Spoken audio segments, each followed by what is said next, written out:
Salutare tuturor! Astăzi noi, cei de la Casio Montana, ne aflăm la Șinteu, Muntele Șes.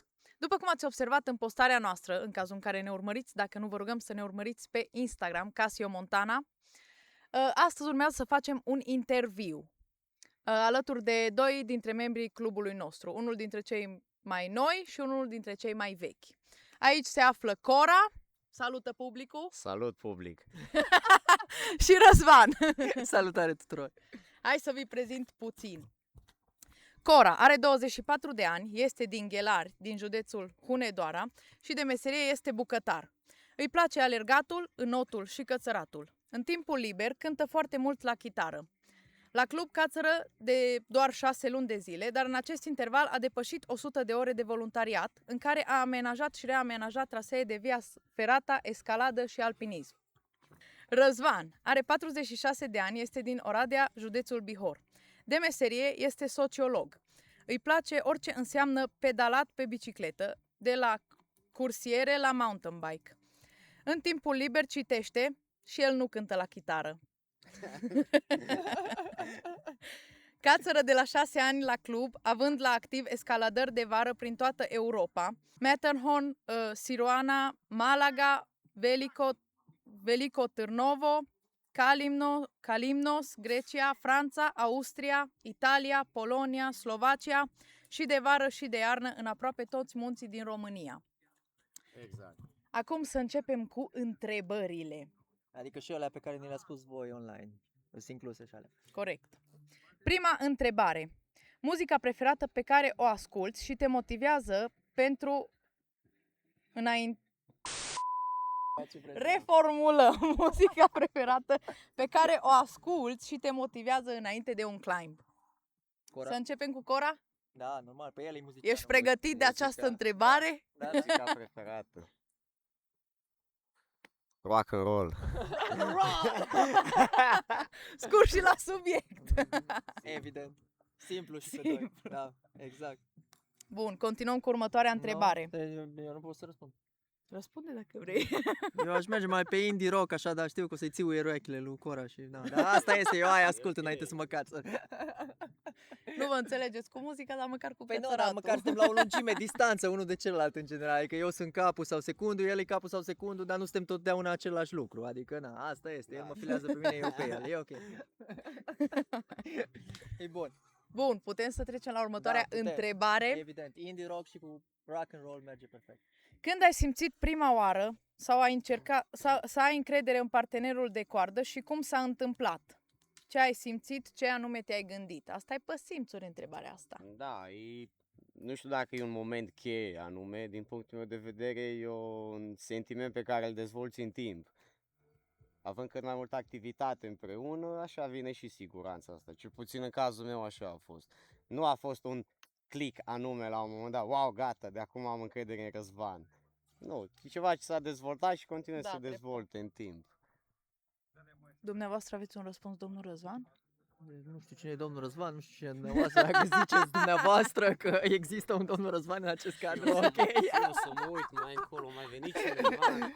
Ca să înțeleagă publicul, există o regulă la noi la club, toți ne tutuim de la 1 la 100 de ani și mai mult, doar că unele persoane care au venit prea târziu ca să înțeleagă n-au înțeles, despre asta e vorba de fapt.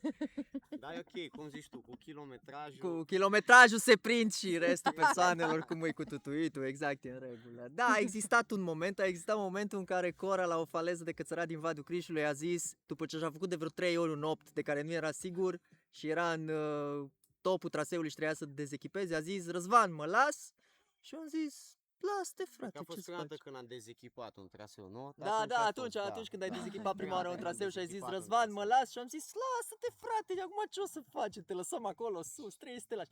Atunci am știut că dacă Cora întreabă, Răzvan, mă las? Și are încredere și face rapelul ăla, e clar că va fi secundul meu cel mai bun pe care îl pot avea în momentul de față și cu care mă voi simți cel mai bine, clar. Eu nu cred că mă lăsa. Tu nu te lăsai, da, știu că am văzut că nu te-ai lăsat. Exact. Hai, întrebarea numărul 3. Ok. Brandul tău preferat pentru activitățile de climbing? Ah. Că tu ai mai multă experiență. Aici este brandul meu preferat de climbing, este La Sportiva, all the way. Ar trebui băieții aia să-mi dea bani Pot ca confirma, să... tăti Ghiozdaniele. Totul, nu, deci totul este La Sportiva, nu am nimic altceva. La Total de Sportiva, totul e La Sportiva la Și în mine. cazul meu la fel. Adică nu, Loghidat, că săracul e, loghidat, dacă nu avea altceva. alt retro. Loghidat, a fost influențat. Da, de- exact. în foarte Acesta mare este parte. o chestie care este eliminatorie pentru partenerii mei de coardă. Dacă nu le place La Sportiva, nu cațără cu mine. Bineînțeles. Avem unul la club, nu știu ce, folosește Black Diamond, parcă Black Diamond. Da. Dar se va converti și Da, evident, evident. La Sportiva. Viva La Sportiva! Give us money. Clar.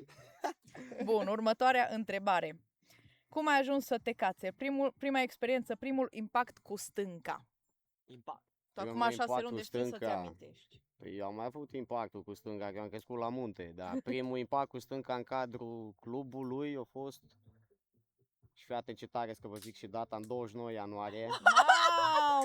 am mers în Vadul Crișului, unde Răzvan mi-a prezentat proiectul la care se lucra la club atunci, anume Poarta Soarelui. Vă așteptăm. Exact, vă așteptăm, Așa, este ca o gata Poarta ca o Soarelui, puteți veni să paranteză, cățărați super tare, super 380 de metri de cățărat în continuu, aproape 6 ore dacă vă mișcați mai încet și apreciați scenery-ul, toată priveliștea. E cel mai tare traseu din Vadul Crișului și Uncuiuș. Și nu, revenind, cred că eram atunci, am urcat pe potecă, nu, pe cărări, nu știu, și am ajuns unde ar fi acum, cred că a 5-a regrupare, Da, 5 recuperare din cred că traseu, ar da. fi fost. Exact. Și de acolo am făcut un rapel, primul meu rapel din viața mea și activitate așa în cadrul clubului. Aia a fost. Primul meu contact cu stânca aici, să zic așa. Și ce m-ai întrebat? Așa, Asta, cum a era fost prima, tot, da. Da, da. Bă, cum a Prima fost? Nu a fost puțin teamă, nu o să vă mint, adică țin minte că înainte să mă las pe stâncă în jos, m-am pus în genunchi cumva și mă tăream așa pe genunchi în jos și Răzvan îmi spunea, ridică-te în picioare, frate, ce stai așa tot ghemuit, tot panicat, tot. Mi-am dat drumul repede, nu o să vă mint. Nu că mă laud acum sau ceva, dar a fost o experiență destul de interesantă. Partea bună, norocul meu, spre deosebire de alții când au învățat să facă rapelii, că era atunci, nu știu, cred că nu chiar în păduri, dar copacii erau, nu știu, deși, rău de tot de la crengi sau ceva de genul și fix în punctul ăla în care eram, nu vedeam cât de mult e până jos, adică părea o nimica toată și nu Și după aia când ai văzut? n-a fost factorul ăsta al înălțimii care să mă sperie, că de obicei ăla te sperie, nu? Că ți-e frică să nu cazi, logic. Corect. Și aia m-a relaxat un pic. Cam asta a fost la mine. Frumos. Dumneavoastră, domnul? Tu ai o poveste mai simplă. Da, cred că da. Aveam 6 ani, eram pe Valea Mișidului cu părinții mei, cu Adrian și cu Gina și am cățărat urechile iepurașului, un traseu de alpinism reamenajat de noi acum vreo 2-3 ani, de clubul nostru. Se poate cățăra și acum, vă recomandăm să mergeți să-l cățărați, este foarte mișto, foarte ușor, poate un pic cam așa cu vegetație, dar aia depinde de voi, dacă mergeți mai des nu mai e vegetație, adică do an effort to climb it properly, right? Corect. Și știu că Adrian era cap, eu eram secund și eram la mijloc între Gina și Adrian și Gina era cea care încheia echipa și ei recupera toate echipamentele de pe traseu. Și asta a fost când aveam 6 ani și a fost cea mai mișto experiență și o țin minte și acum, experiența respectivă mi-aduc aminte cum întrebam dacă e bine ce fac, dacă pot să merg mai departe, dacă fac cum trebuie, dacă am greșit La ceva. 6 ani întrebai? Da, încă țineam minte, că țin Asta minte da. chestiile astea de atunci și de atunci am rămas foarte... Și de la o vârstă maxim fragedă. Păi pentru România e maxim fragedă, pentru țări civilizate este o vârstă la care deja faci performanță, dar să discutăm despre România, nu? Corect. Ai emoții înainte de fiecare cățărare? Numai la alea în care nu cațăr cu Cora.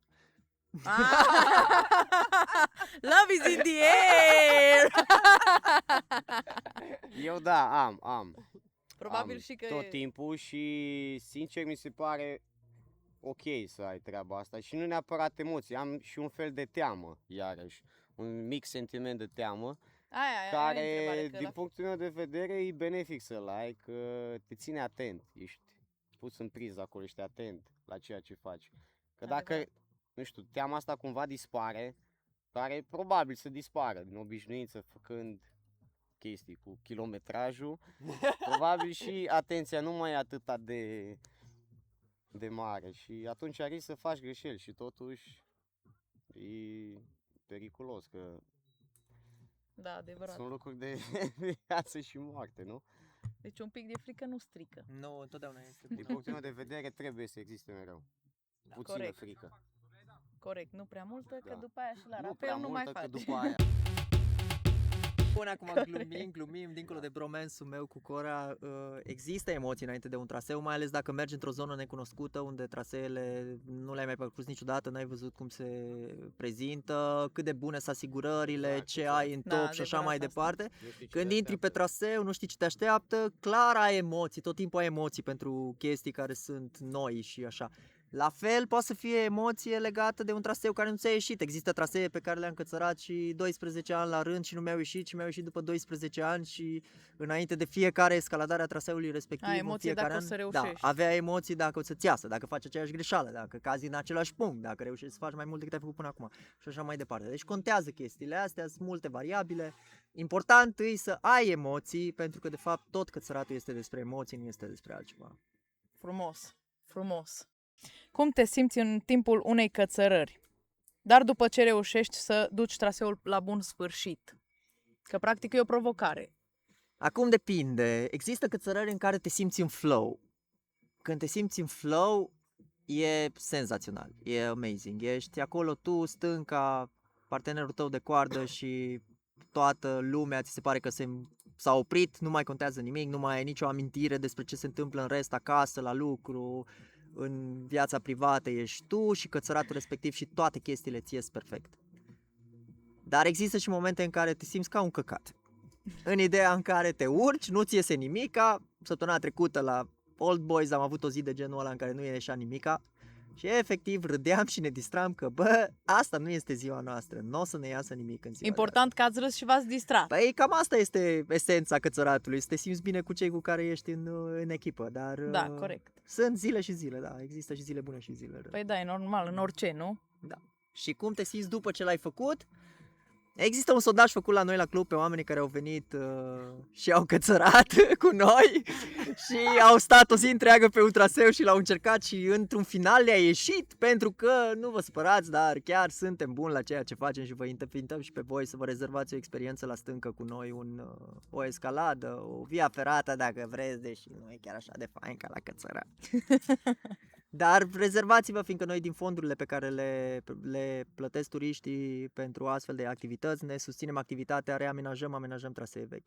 Ideea este că sondajul pe care l-am făcut cu oamenii a fost că întrebarea pusă pe sondajul respectiv, mai exact, a fost unde te-ai simțit mai bine în urma acestui traseu pe care l-ai reușit să-l duci la bun sfârșit după cât te-ai chinuit toată ziua, sau după un orgasm și 100% din respondenți au zis după traseu, nu după orgasm. Deci eu zic că merită să încercați dacă n-ați încercat până acum. Sincer, dacă a fost răspunsul ăsta, da, eu cred că merită. Exact. Continuăm cu o întrebare mai diferită, la care probabil nu vă așteptați și o să întreb direct Ia pe uimește-mă. Cora, Întreabă pe Cora, da. pentru că este cu un motiv această Am întrebare. înțeles. Care este mâncarea ta preferată, domn bucătar? Da, eu n-am o mâncare preferată. Aia gătită de el, cred că. Bă, fii atent, culmea, chiar că nu, meseria mea e de bucătar, să lucrez în bucătărie. Eu când sunt acasă sau îmi gătesc pentru mine, eu fac chestii foarte simple și nu mă complic deloc. Adică, poate ați mai auzit chestia asta, că oamenii lucrează în bucătărie, mănâncă super la plic sau tot felul de prăjeli de astea super rapide. Da, e destul de adevărat. Adică, nu Super la plic, Doamne îți dai ajută. seama, stai atâtea ore, faci mâncare, după aia când ești liber, nu mai stai încă 2 ore să-ți faci ceva de mâncare, nu mai e chef, ai face orice altceva. Adevărat. Bine, hai să zic totuși și o mâncare preferată, să mă gândesc. Cred că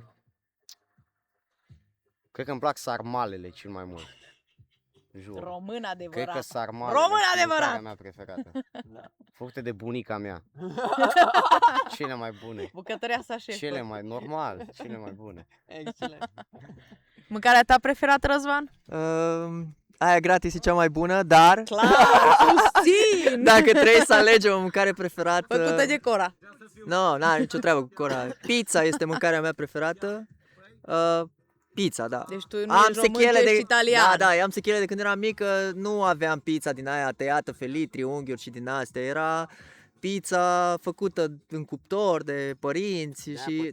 Da, și era pătrată, frate, Cu ce prin casă? Am niște sechele cu pizza pătrată. Cum să mănânci pizza pătrată? Pizza trebuie să fie triunghi așa și totul ok și din aia, dacă nu, come on, exact. Nu merge așa, nu merge așa. Când ai început să te cațeri, aveai frică de înălțime? Dacă da, cum ai depășit frica? Asta chiar mă interesează și pe mine, că vreau să înving frica de înălțime. Trebuie să mă ghidați în sensul ăsta. Eu nu aveam frică de înălțime.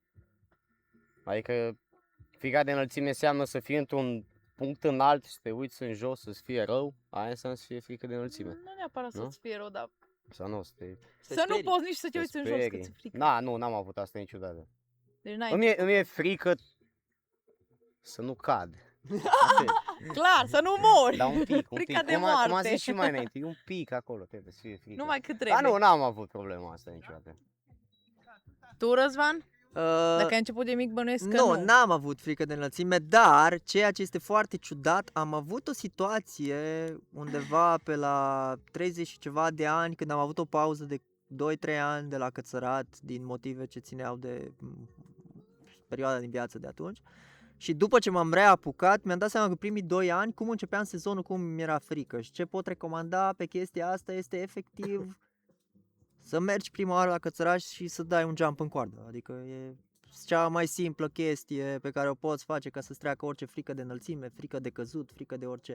Pentru că la cățăraș, spre deosebire de Via Ferrata, ca să înțeleagă toată lumea, este mult mai safe, fraților. Cazi în coardă fix, elastic, e ca și cum mai face bungee jumping, care se vinde la turiști. Exact. Iar la Via Ferrata, dacă pici, dracu, 4, 5, 6, depinde de amortizor și de unde te afli pe traseu, poți să pici și 10 metri dacă nu ești atent și dacă pici din momentul greșit. Scary. Și nu vreți să vă juliți pe o stâncă din aia care e așa un slab super de căcat. M-am julit, nu vreți. Da, e nașpa. Deci cățăratul e foarte safe față de Via Ferrata. Mergeți, juliți-vă dacă vreți pe Via Ferrata, dar cățăratul e the shit. Cam merită. Corect. Ce credeți voi că înțelege lumea greșit despre escaladă sau alpinism? Hai, răspunde tu. Cred că lumea, mai ales cea care nici are tangență cu astfel de activități, înțelege greșit alpinismul și escalada, considerând că e de fapt un Honold care cațără în continuu fără coardă și fără nimic și consideră că e foarte periculos sportul ăsta.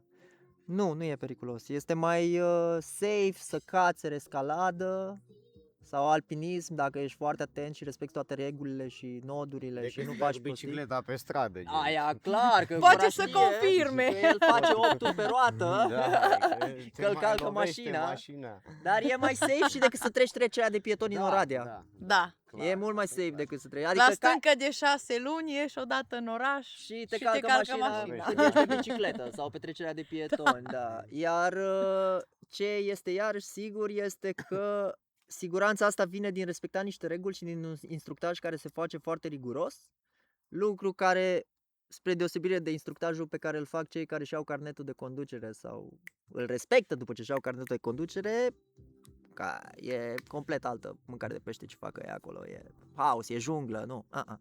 Deci veniți la Cățărac, e mai safe decât să mergeți pe stradă în Oradea, e garantat mai safe. Exact. Corect. Sunt de aceeași părere. Adică da, e Da, secretul meu nu, de e- coadă, adică ce discutăm? N-am nimic, N-are voie să aibă altă nimic- părere. N-am nimic de tăiat, nimic de adăugat. Poți numai să dau și cum ai făcut optul ăla pe Da, roata e- din spate de la bicicletă, hai M-a că e lovit interesant. mașina. Mergeam pe stradă cu bicicleta, am ieșit dintr-un gang, era vreo 3 dimineața, 4, ceva de genul. Și undeva din stânga mea venea o mașină, la vreo 70 de metri, cred, 60-70 de metri. Și noi fiind pe partea dreaptă, am dat 2-3 pedale și pe aia urma să trec pe contrasens ca să intru pe pista de biciclete. Eram cam 85% trecut, eram pe contrasens cum ar veni. Și mașina aia m-a luat din plin, bam, m-a lovit. Efectiv din plin, m-a aruncat vreo 3-4 metri pe jos. Poți să le arăți Da. o dovadă Nu știu ce să vă arăt. Cotul. pe față, pe față. Pe față, da. Uite. Față. Aici trebuie să dăm zoom la film. Da, e un zoom la filmare, vă rugăm, Da. dorme operatorul nostru șef care se uită Da. acum pe telefon, evident, Se da. vede. E ok, un zoom la telefon, Ok, așa, uite se aici. vede, e ok? Pe obraz.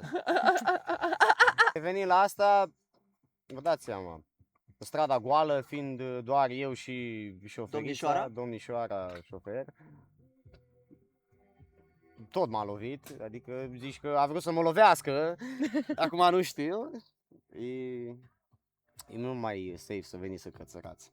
Că în decât să vă 6 dați cu luni nu bicicleta. păți nimic la cățăra, numai pe stradă, nu? Nici Da. eu 40 de ani, adică Mulți. sigur e mai safe decât, iar cu bicicleta, Decât multe activități pe care Să le fii avem în serios. viața de zi cu zi, din Da. punctul meu de vedere.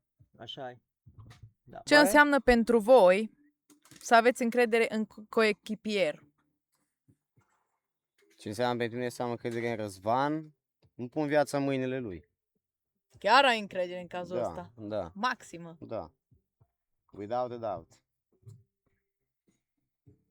Mai poți să spui Te ceva după întrebăm. răspunsul Da, ăsta? da, cred că Nu. e o întrebare grea, dar în același timp cred că esența avutului încredere în partenerul tău de coardă este să poți să nu te gândești deloc la ce face acel Exact, partener de da. coardă, să te concentrezi doar la cățărat și la plăcerea cățăratului și la flow în care poți să intri uneori și să-ți facă ziua perfectă și să n-ai greutate pe tine, că te gândești cine îți ține efectiv viața în mâinile lui, să știi Da. clar că te bazezi pe omul ăla. Da, Dar da. ce vă putem spune sigur despre acest aspect al încrederii în partenerul de coardă este că în general, aproape întotdeauna, nu zic 100%, dar cred că putem face un sondaj printre cățărători, 99% dintre ei au încredere în partenerul de coardă și în viața de zi cu zi, gen dacă trebuie să sun pe cineva la ora 5 dimineața să vină să mă ia de undeva, să mă salveze de undeva, să mă ajute la ceva, e partenerul meu de coardă, adică pe Cora l-aș suna oricum, adică nu am nicio altă idee mai bună. Frumos Foarte spus. bine spus. Chiar că love is in the air. Mă retrag. Ce alte chestii poți face în coardă? Depinde în ce perspectivă privești, zic. Cora, să răspundă Cora. Cora? Ce alte chestii poți face în coardă? coardă? Da, poți face absolut orice în coardă. Uite, poți să faci Da. rapel. Poți să faci rapel în coardă, exact. No, bun, deci ce alte chestii poți face în coardă, Răzvan? Se poate încinge atmosfera pe o coardă, depinde cu cine stai pe ea. Cu Cora se încinge la muzică și la alte chestii, dar mai există și alte momente în care se încinge atmosfera pe coardă. Asta este. Dar nu între noi doi, nu? No, Astea no, sunt detalii pe care le Da. dăm când vin la club. Exact, da, uite, vezi, astea sunt istoriile și istorioarele pe care le vor afla oamenii atunci când vor deveni membri la club, Sincer. clar, Și evident. merită Și merită aflați. să veniți la noi la club ca să aflați aceste detalii picante din viața clubului. Și Ceva. poți să faci tiroliană pe coardă, de exemplu, deși noi suntem singurul club care are o tiroliană în Șuncuiu și este permanent, are 30 de metri și vă puteți rezerva la noi pe site pe casiomontana.org ca experiență legată cu o via ferată. No, asta este cu via ferată. Dar na, de acolo vin banii, de acolo ne susținem activitatea. E foarte frumos traseul pentru că l-am făcut să fie frumos. Puteți să-l încercați și voi. Este primul pas ca să deveniți cățărători și să vă apucați de alpinism și de escaladă, că spre aia țintim noi, nu spre via ferată, dacă m-ați înțeles până la capăt. Cora, ce mai poți să faci în coardă? Nu știu. Blank. Orice. Orice! Ce vrei tu poți face în coardă. Ce vrei tu. Numai Corect, trebuie lăsată imaginația să curgă. Fiți creativi. Fiți creativi, exact, exact. Puteți face Corect. orice. Domnul, poți să treci prin cadru, ar fi super mișto. Da, să știi. sincer! Nu să la- Stai, nu Deci, Adi, atâta de random, Dacă nu jur! înțelegi ce se întâmplă, acesta este spiritul de echipă de la noi, de la club. Chiar dacă avem un interviu de filmat, întotdeauna ne vom ajuta unii pe ceilalți ca să reușim. Și focul de tabără nu se Corect. face fără lemne, așa că acest căruț va aduce focul de tabără la noi. Nu da peste cameră, frate!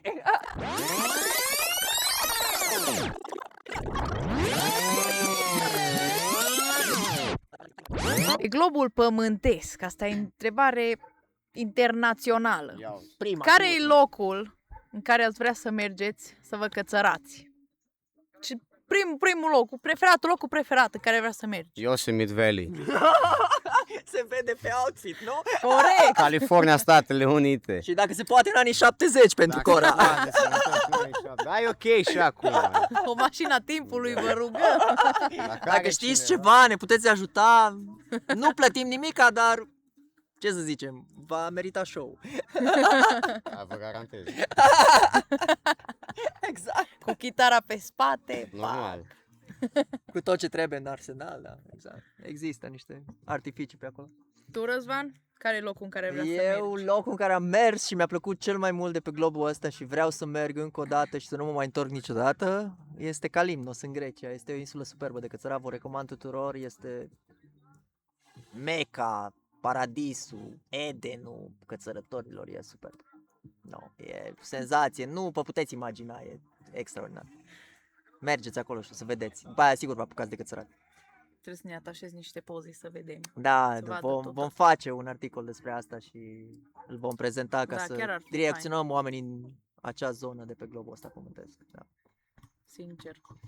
Mai din nou, cu respectarea regulilor. Nu? De Ca să prioritate, da. Adică noi avem prioritate și voi veniți după, da, de acord. Corect. Deci cam astea au fost întrebările. Cu tot cu alea pe care ne le-a spus voi online. Da. La următoarele interviuri puteți pune întrebări din nou. Până atunci puteți să ne urmăriți. Cu acest reportaj vom lansa canalul nostru de YouTube. O să puteți să ne urmăriți acolo interviu pe larg, niște short-uri vom pune pe Instagram și pe TikTok. shorts-ul de la Și pe YouTube și pe shorts-ul de la TikTok, YouTube, da. da, exact. În rest, vizitați-ne pe site, dacă vreți să ne susțineți puteți face o donație oricât de mică, 10 lei, cea mai mică donație, dacă vreți o Cea mai mică experiență sumă cu noi. contează. Da, și contează pentru că noi din asta trăim, din asta ne finanțăm toate reamenajările și amenajările de trasee. Și nu sunt banii noștri, nu ne plătește nimeni, suntem voluntari, avem sute și mii de ore de voluntariat strânse în anii de zile în care am făcut acele trasee pe care unii dintre voi se cațără, inclusiv cele de Via Ferrata. Ca o mică paranteză, anul trecut a existat un buget de 2500 de lei pe care l-am investit în mentenanța traseelor de Via Ferrata. Sunt 5 trasee de Via Ferrata pe care le menținem în funcționare și băieții care s-au cățărat pe ele au donat 90 de lei, deci anul ăsta sper să fie diferit. Trăim cu speranța, nu? Ultima moare speranța, dar moare. Mulțumim mult de audiență. Cam atât a fost. Mulțumim! Bye! See you, bye! Salut! Haideți la cățărat!